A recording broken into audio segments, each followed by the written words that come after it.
ছাত্রদল এবং শিবিরের মধ্যে সংঘর্ষ।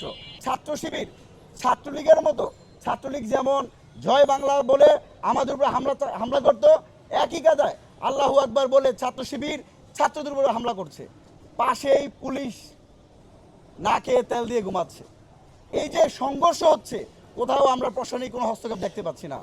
তারই ধারাবাহিকতায় গতকালকে ঢাকা বিশ্ববিদ্যালয়ের ছাত্রদল এবং ছাত্র শিবিরের মধ্যে যে একটা সংঘাত তৈরি হয়েছে, বিশেষ করে শাহবাগ থানায় একটি ফেসবুকের একটি পোস্টকে কেন্দ্র করে আমরা দেখতে পেয়েছি রিউমার স্ক্যানার সহ বিভিন্ন যারা এই ফ্যাক্ট চেকিং প্রতিষ্ঠান আছে তারা বলেছে প্রধানমন্ত্রী তারেক রহমান এবং জাইমা রহমানকে নিয়ে যে অত্যন্ত কুরুচিপূর্ণ একটি পোস্টার করা হয়েছে, সেটা একটি ফেক পোস্টার ছিল, যার নামে অভিযোগ করা হয়েছে, ডাকসুর একজন সদস্যের নামে অভিযুক্ত করা হয়েছে।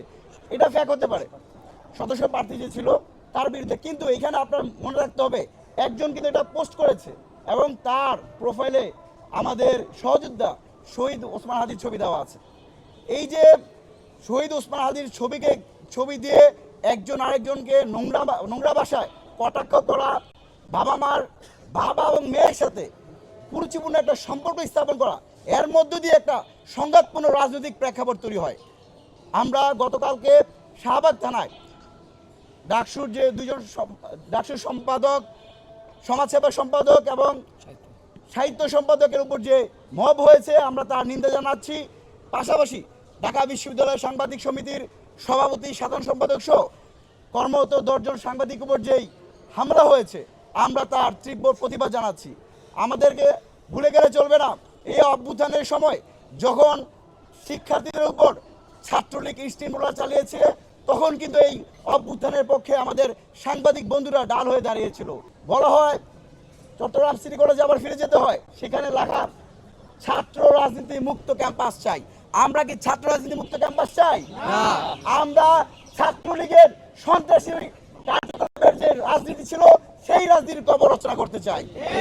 আমরা প্রতিটা বিশ্ববিদ্যালয় ক্যাম্পাসে গঠনমূলক, শিক্ষার্থী বান্ধব ছাত্র রাজনীতি অবশ্যই চলমান রাখতে হবে। আমরা দেখতে পেয়েছি 5 আগস্ট পরবর্তী সময়ে ছাত্র শিবির ছাত্র রাজনীতি নিষিদ্ধের একটা আওয়াজ তুলেছিলেন। ঢাকা বিশ্ববিদ্যালয় থেকে শুরু করে প্রত্যেকটা বিশ্ববিদ্যালয়কে তারা বুয়েটের মতো করতে চেয়েছিল, শুধু ছাত্র শিবির এককভাবে তাদের আধিপত্য বিস্তার করার জন্য। যখনই তারা ছাত্র রাজনীতি নিষিদ্ধের কথা বলেছে, তখনই কিন্তু তারা যে আন্ডার টেবিলের যে পলিটিক্স করে, গুপ্তগুরির যে পলিটিক্স করে, সেই পলিটিক্সের মধ্য দিয়ে ক্যাম্পাসে অপরাপর যে ক্রিয়াশীল ছাত্র সংগঠন আছে তাদের ছাত্র রাজনীতি নষ্ট করার জন্য চেষ্টা করেছে।